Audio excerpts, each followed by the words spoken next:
always fun to play something that's original. You know, we're always looking for something that's entertaining and different, and I thought the first Kingsman was exactly that.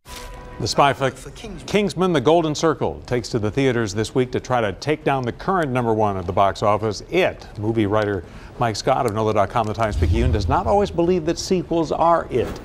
For them. Sometimes they can be. So what do you think? Well, in this one, look, this is the sequel to the 2015, kind of a surprise hit. It's a spy comedy, action comedy. And what was cool about that first one was it was unexpectedly willing to just go crazy off the charts with its violence, its irreverence, its comedy.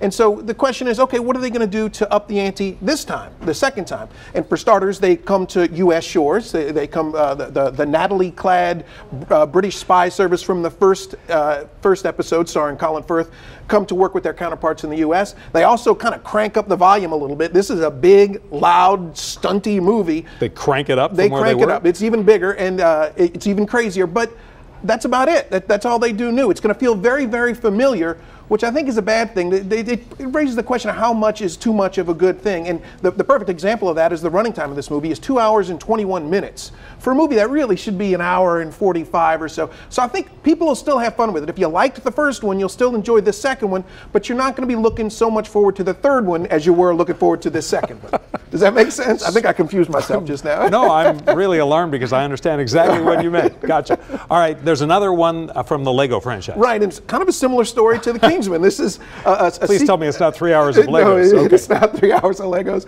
It's a sequel to the 2014 animated hit, the Lego Movie, which I thought was fantastic, in its own way, brilliant. And then it spawned a sequel earlier this year, like the Lego Batman movie, which was pretty good. And now there's this one, and the critical consensus on this one is that it's okay. And I think the reason for that is, with the Lego Movie, we all know Legos, so we had that instant connection. With the Lego Batman movie, we all know Batman, so there was that instant connection.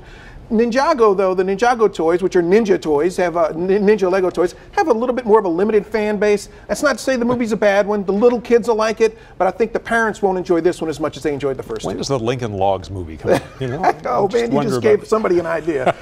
Oh no, someone's thought of that bad idea. All right, and then this other one is different. Yes, this is I always like to highlight a little smaller movie that could fall between the cracks, and there are a lot of movies opening this week, and so this is one that really could get overlooked, and boy, it shouldn't be. I love this movie. It's a documentary about the humble typewriter, and it's beautifully shot, and it ends up being this really nice, enjoyable meditation. It's on just technology, what the value of old technology versus new technology. They talk to folks like Tom Hanks, who is a noted typewriter collector. They talk to the late playwright Sam Shepard, who always wrote on a typewriter. David McCullough, who still writes on a typewriter. Songwriter John Mayer. And so interesting. And more importantly, though, they talk to some regular everyday folks, including two guys who run what has to be one of the last typewriter repair shops in the country. They're sort of the center of the film, and it's just beautiful. It's sort of the antidote to the Kingsman movie. The medium is the message, in this case, the typewriter. Absolutely. Mike Scott, thank you. My pleasure.